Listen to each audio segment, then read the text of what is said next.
Every day, this family gets recyclable materials for a living. They are living a hard life. Ako po si Allen, 36 years old na po ako. Ako si Michael, 35 years old. Ito ang hanap buhay namin pangangalakal. Magandang hapon po. Ate, gaano katagal niyo na po ito ginagawa? Mga 16 years na po ngayon. Sama ko po yung asawa ko at saka mga anak ko kasi po, mga lakal na naman po.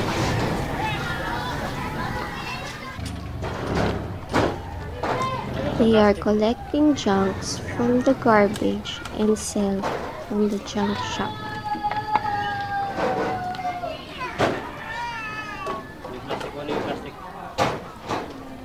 They used to sleep on the street. Ito na po talaga yung hanap buhay namin. Dati po, namamasura po kami, wala pa po kami sariling sidecar. Nakikilabas lang po kami sa junk shop.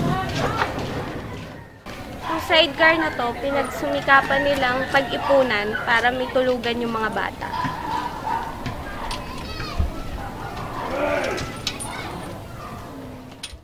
Saan kayo nakatira dati, kuya? Sa kalsada. Oh. Diyan kami sa, minsan paikot-ikot lang kung saan may masisilungan, doon kami. Kung saan medyo may matutulugan, doon kami natutulog. Kasi wala na mga permanente. Pagka pinapalis na kami ng hari ng silungan namin, lalais na kami. Lilipat na naman kami sa ibang medyo may masisilungan. Tapos tatabingan lang namin ito ng bubong. Tapos lalagyan namin sa pindo sa gitna. Tapos kalakal sa ilalim. Yun, nakakatulog sila. Kahit ako di ako makatulog na maayos, basta sila, baka safe lang sila ng makatulog na maayos. Kasi yun ang pwede ako matutulog. Mamaya itulak yung sidecar namin. Hindi ko alam kung saan napunta kami. Umiiwas lang kami sa disgrasya. Yun. Sila lang pinapatulog ko. Pag gising na sila, ako naman natutulog. Ate, ilan ba ang anak mo? 4 po. Yung 3 po nasa akin, tapos yung isa po nasa tiyahin niya po kasi hindi po namin kayo para. Ito po si Krisha, 8 years old. Tapos si Angelo, 5. Tapos si JL, 9 months po. Minsan po, ang kinikita namin, 100 mahigit lang, hanggang maabot naman po minsan ng 300. Pag kumulang kasi, minsan 50, minsan wala. Kasi pag umulan, wala naman kaming jacket, yung kaputi. Tapos wala naman kaming sisilungan. Kaya minsan maaga pa umuwi na kami. Kasi kawawa ng mga bata pag giniginaw. Ate, sa kinikita nyo, ilang beses kayo nakakakain sa isang araw? Maswerte na po pag nakaluto ka kami sa 2 beses sa maghapon. Kadalasan po, noodles lang ang ulam namin. Basta lang po may sabaw yung mga bata sa pagkain. Ayos na lang po. Ako si Maribeth, sa akin sila nangungupahan. Nakiusap sila kasi umuulan noon. Kaya tinanggap ko sila kahit hulugan yung upa nila. Kasi sa kalsada sila dati nakatira. Nakiusap nga, ayun, pumayag na rin ako kahit hulugan. Sabi ko minsan, ayun lang, napagkasunduan namin. Sige ka ako. Kaya tinanggap ko naman, naawa naman ako sa kanila. Kasi lakas ng ulan eh. Nangungupahan po kami, 1,000 po yung upa namin. Tapos sa kuryente po, minsan 900. Tsaka 280 po yung sa tubig. Ito yung bahay nila, ate. Mainit kasi walang ventilation. Dito sila nangungupahan sa maliit na kwarto. This room is small for a family of 5. Living in the street for 12 years is hard. So for 2 years, they found comfort and peace in this place. Kami po, pinagsikapan po namin makaipon ng pang-down para po sa mga bata kasi nakakaawa po kasi sila pag naulan na. Kuya, ilang buwan niyo po pinag-ipunan yung pang-down niyo? May higit 1 buwan kasi kumbaga araw-araw po nagbibenta kami kasi sa umaga, gabi, nangangalakal kami kasi wala naman kami natitirahan. Nakakapag-ikot kami na araw-araw. So nakakapagtabi kami ng 100 hanggang umabot ng 2,000. May isang buwan nga lang namin pinag-ipunan para lang may namin mga bata kasi maginaw sa kalsada at saka iwas disgrasya rin kahit paano. Ate, ilang taon na po kayong kasal? Hindi po kami kasal, pero 16 years na po kami nagsasama sa hirap po at saka ginhawa. Ate, ano pong natapos niyo? Second year high school po. Tapos pumunta na po ako dito sa Maynila para magtrabaho. Pumasok po akong katulong. Hanggang nagkakilala po kayo ng asawa ko. Kuya, ano pong natapos niyo? Grade 1. Sa hirap ng buhay kaya pumunta ako ng Maynila. Pagsapalaran ako. Hindi na ako nakapag-aral gawa ng sa hirap ng buhay. Pumunta ko ng Maynila kahit wala akong kamuang-muang, wala namang pinag-aralan na maayos. Hindi na marang bumasa. Minsan nga, kung nagsusulat ako, yung asawa ko pinapasulat ko dahil di ka talaga ako gano'ng marunong. Kaya siya ang lagi pagka may kukunin ako requirement, siya ang nag-aasikaso. Pag umaga po, nandito lang kami sa labas kasi mainit po sa loob. Kasi yung mga bata po magkakaroon ng yung mga mabukit sa katawan. Ay nilalabas ko po sila. Hapon na po kami pumapasok sa loob. Bago na po kami umalis mga lakad, saka lang po kami pumapasok sa loob. Kasi dito na rin po kami nagluluto sa kahoy. Ate, pwede po ba kayong sumama sa amin? Meron po kaming maliit na sorpresa para sa inyo. Sige po, salamat po.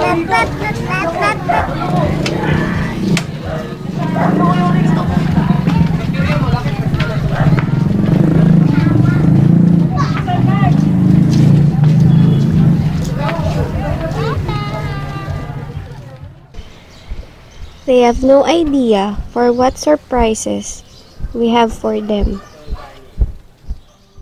Ayan ate, nandito na tayo. Pasok tayo sa loob.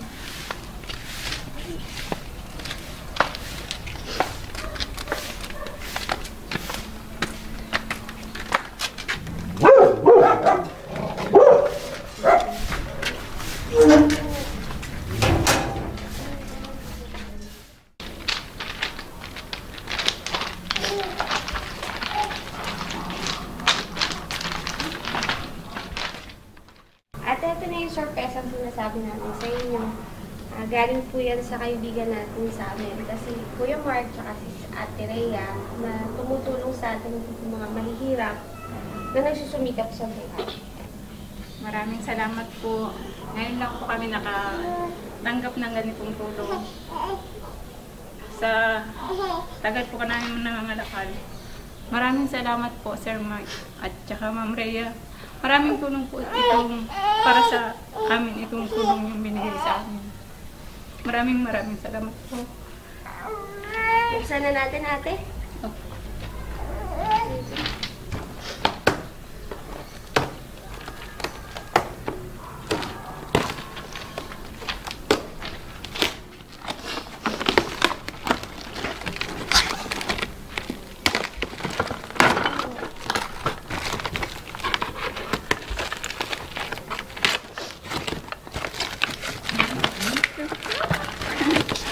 Di ba favorite mo to? Gusto yan. At ito yung mga delata, panggamit ko sa pang-ulam niyo po.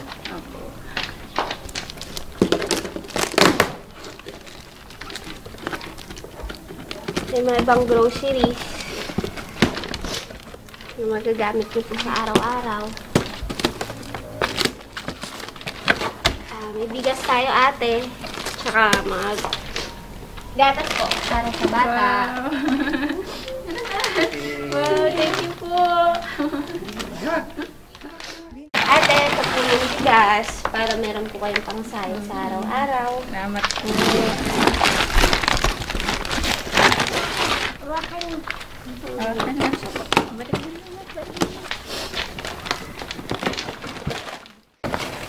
Tsaka noodles. Ang ulam.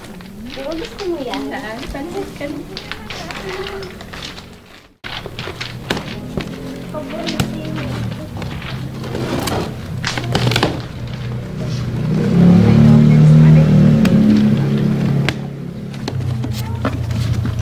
noodles siya. Panggamit sa pagluto, ate.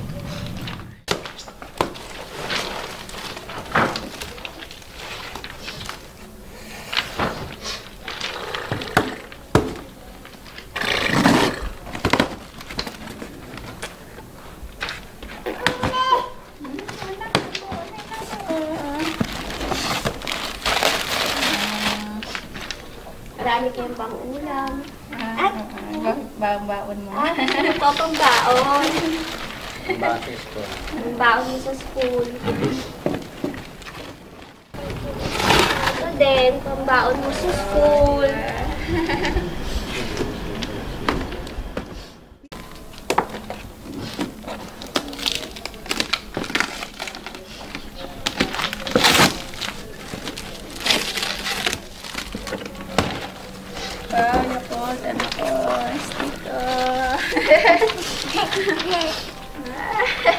Sa school.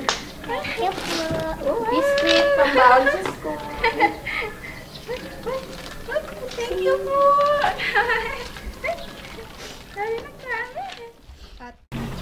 Alam mo po.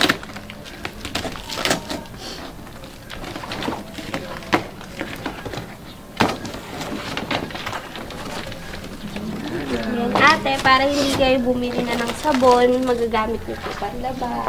Salamat po. Maraming salamat po. Malaking tulong po ito sa amin.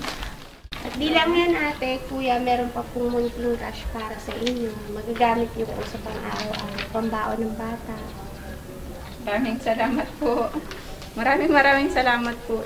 Malaking tulong po ito sa amin. Sana po marami pa po kayong matulungan na katulad po namin na ano ka po sa buhay. Maraming salamat po. Huwag po kayong magsawang tumulong sa mga katulad po namin. Dahil marami pa po na kagaya namin na hanap buhay ay ganito, nangalakal lang. Sana po tuloy-tuloy po yung pagtulong niyo. Maraming salamat po. Thank you po, Kuya Mark, Ate Rhea, sa lahat ng tulong niya. Sa akin, wala na akong sabi talaga. Maraming salamat, Mark. At saka, ay, kuya, matanda ako yata doon eh. Mag-share ka na. Sir Mark at saka Ma'am Rhea. Maraming salamat po sa lahat na binigay sa amin ng tulong. Ito po ay talagang hindi namin makalimutan. Sa katulad namin nabigyan ng ganitong biyaya. Maraming salamat. Salamat, ate. Thank you po. Salamat, kuya. Salamat. Thank you. Okay na, ate. Maraming salamat po ulit. Okay. Thank you. Ano, kuya, dali na natin sa kariton nyo para masakay nyo na po. Thank you po ulit. Maraming salamat.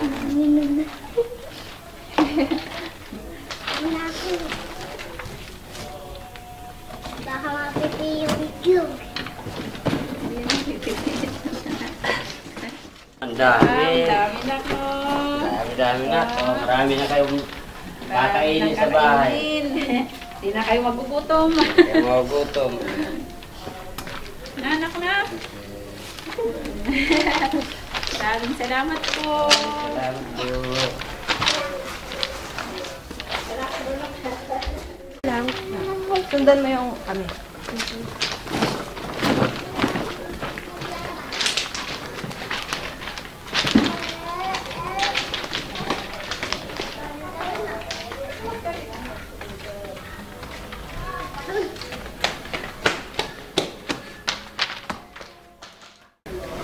Kaya mo?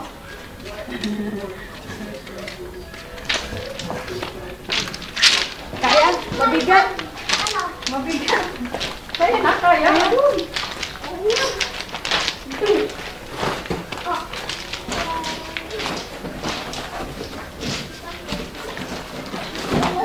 Mawala lang kaya, baka mawala eh.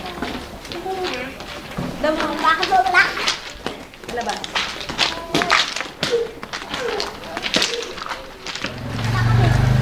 Doon kayo sa gitna na to. Yay! Mama!